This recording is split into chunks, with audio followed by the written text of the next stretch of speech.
इस वक्त हमारे साथ हिमाचल प्रदेश के मुख्यमंत्री जयराम ठाकुर सीधे जुड़ चुके हैं। सर, बहुत बहुत स्वागत है आपका।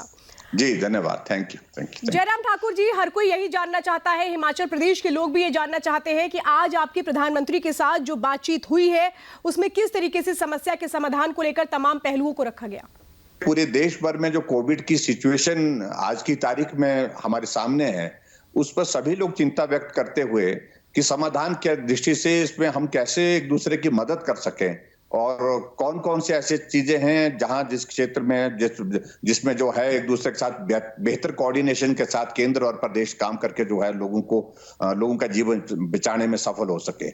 उस दृष्टि से सारी बातें हुई हैं और मुझे इस बात की प्रसन्नता है कि आदरणीय प्रधानमंत्री जी बहुत सक्रिय होकर के अपनी सारी व्यस्तताओं को जो है वो छोड़ करके फोकस होकर के कोविड-19 के इस दौर से देश को बाहर कैसे निकालना है इस पर काम कर रहे हैं और मुझे पूरा भरोसा है कि उनके नेतृत्व में निश्चित रूप से हम इसमें सफल भी होंगे। जी जयराम ठाकुर जी, एक बात मैं समझना चाहती हूँ कि अगर हम मैदानों की बात करते हैं, मैदानी इलाकों की बात करते हैं तो यहाँ पर कनेक्टिविटी की प्रॉब्लम नहीं आती है और पहाड़ी क्षेत्रों में सबसे ज़्यादा समस्या कनेक्टिविटी की आ रही है। सर, तो ऐसे में किस तरह से लोगों तक मेडिसिन पहुँच रही है? जो लोग कह रहे हैं कि ऑक्सीजन की कमी हो रही है, उन तक किस तरह से मदद पहुँचाई जा रही है? देखिए, हिमाचल प्रदेश में हमारे पास बहुत स्ट्रॉन्ग नेटवर्क है।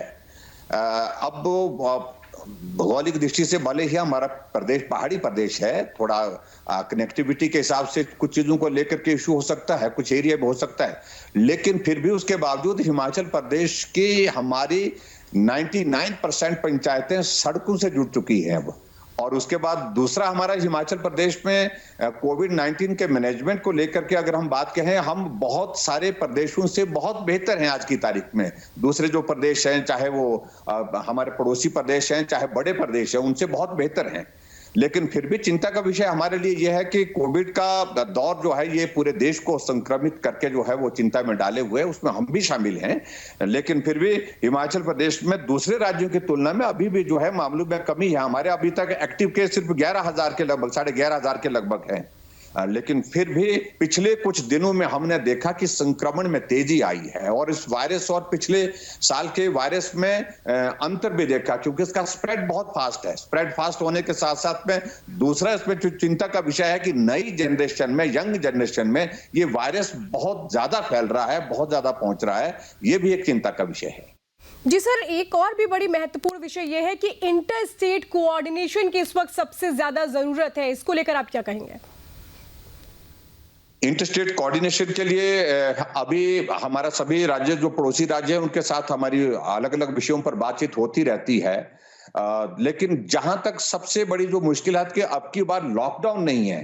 लॉकडाउन के दौरान बहुत सारी चीजों को लेकर के कोऑर्डिनेशन की जरूरत रहती थी, लेकिन आज की तारीख में वो सिचुएशन नहीं है। अभी किसी भी प्रदेश में, हमारे एडजॉइनिंग स्टेट में आने जाने पर कोई रिस्ट्रिक्शन नहीं है। हम वहां जा सकते हैं, वो यहां आ सकते हैं, ऐसी स्थिति तो है। लेकिन इस बात को लेकर के हम गंभीरता से जरूर विचार कर रहे हैं कि जो दूसरे राज्य से जहां पर वायरस का लोड काफी ज्यादा है, वहां से जो हमारे हिमाचल प्रदेश में जो लोग आ रहे हैं, चाहे वो हिमाचल के रहने वाले हैं, उनसे हम इस बात के लिए जरूर आग्रह कर रहे हैं कि वो आए हिमाचल। हिमाचल उनका अपना है, हिमाचल उनका घर है और ऐसे में आते ही वो अपने आप को होम क्वारंटाइन करें।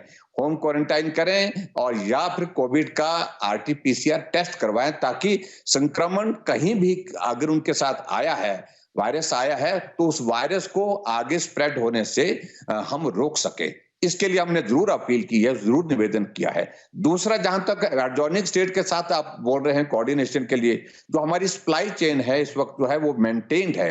पिछले साल के और इस साल के इसमें बहुत अंतर है, क्योंकि सारी चीजें, आपकी बात पीपी किट हमारे पास प्रचुर मात्रा में अवेलेबल है, मास्क अवेलेबल है, सैनिटाइजर अवेलेबल है, वेंटिलेटर्स अवेलेबल हैं, ये सारी चीजें हैं, ऑक्सीजन अवेलेबल है।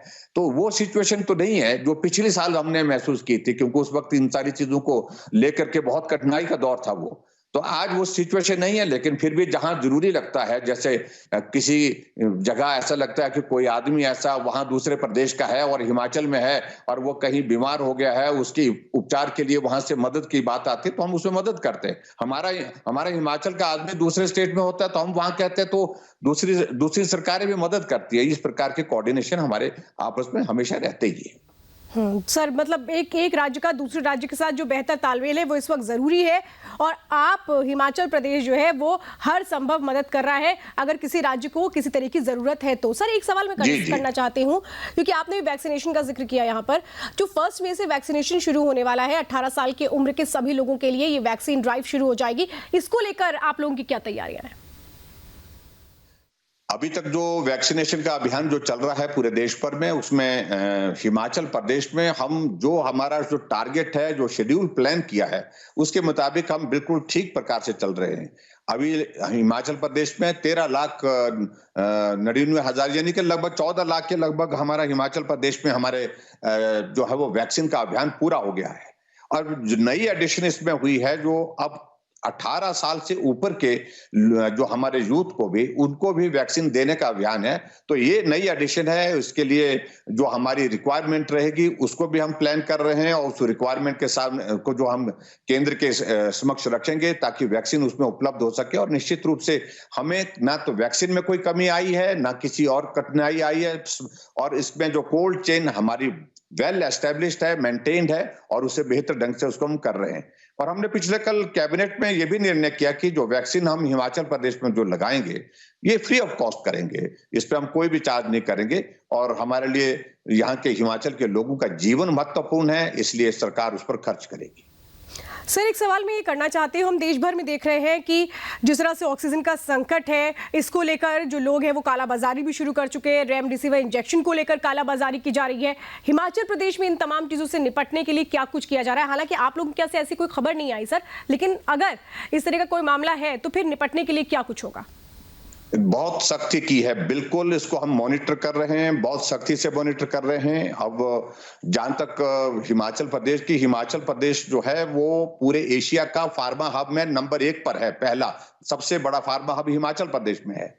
और रेमडेसिविर का जो आप मेडिसिन का जिसका आप जिक्र कर रहे हैं, रेमडेसिविर, तो उसमें हमारे हिमाचल प्रदेश में अभी तक इस तरह की कोई भी बात नहीं आई है कि अभी तक कोई भी कालाबाजारी की बात हुई है।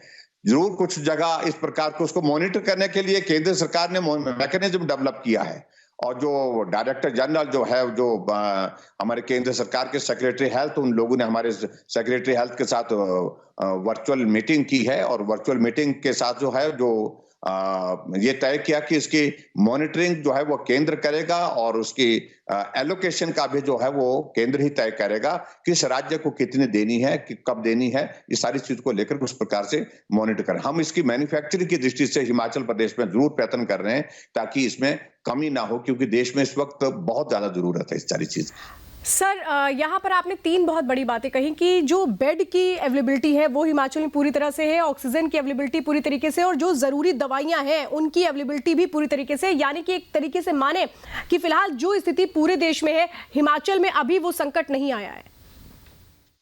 अभी बिल्कुल नहीं है, बिल्कुल भी किसी तरह से भी वो संकट नहीं आया है। और हम तो पिछले साल भी जब बहुत बड़ा संकट ये कोविड का आया था, उस वक्त भी हिमाचल प्रदेश में लॉकडाउन के दौरान भी आदरणीय प्रधानमंत्री जी ने विशेष आग्रह किया था, आदरणीय अमित शाह जी ने विशेष आग्रह किया था इस बात के लिए कि हम फार्मा सेक्टर को जो है वो उसको फंक्शनल कर लें, उसको लॉकडाउन में भी उसको काम करने के लिए आप वहां पर जो है मदद करें। हमने मदद की, और जो हाइड्रोक्सी क्लोरोक्विन जो है वो मेडिसिन जो थी, जो पूरे देश के लिए जिसकी जरूरत थी, देश के साथ साथ में विदेश में भी, तो यहाँ पर हुई, और उसकी प्रोडक्शन होने के बाद जो है उसकी सप्लाई जो है देश के अंदर कोविड के पेशेंट को और देश के बाहर भी कोविड के पेशेंट्स को जो है वो उपलब्ध करवाई गई। और मुझे इस बात की खुशी है कि हमारे लोगों ने बहुत बेहतर काम किया उस वक्त।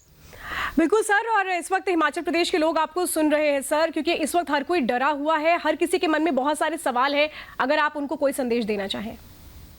नहीं, मुझे सिर्फ इतना कहना है कि चिंता का विषय जरूर है, लेकिन डर करके कोई समाधान नहीं है। हम सावधानियां बरतें और सावधानियों के साथ हम काम करें, मिल करके काम करें, और अनावश्यक जो है, जो कई जगह से किस प्रकार की खबरें उड़ती रहती हैं, उन सारी चीजों पर ना जा करके हिमाचल अभी भी बाकी राज्यों की तुलना में बहुत बेहतर है। हम इस सारी सिचुएशन को मैनेज कर लेंगे। फर्स्ट फेज भी हमने बहुत बेहतर ढंग से मैनेज किया, और ये वाला जो फेज आया है, इस दौरान भी हम हिमाचल प्रदेश के लोगों के जीवन की रक्षा के लिए हर संभव प्रयत्न करेंगे और सावधानियां बरतने के साथ साथ में मेरा उनसे यही निवेदन है, जो सरकार की ओर से जो दिशा निर्देश दिए गए हैं उसमें सहयोग करें, उसका पालन करें। इतना ही मैं कहना चाहता हूँ।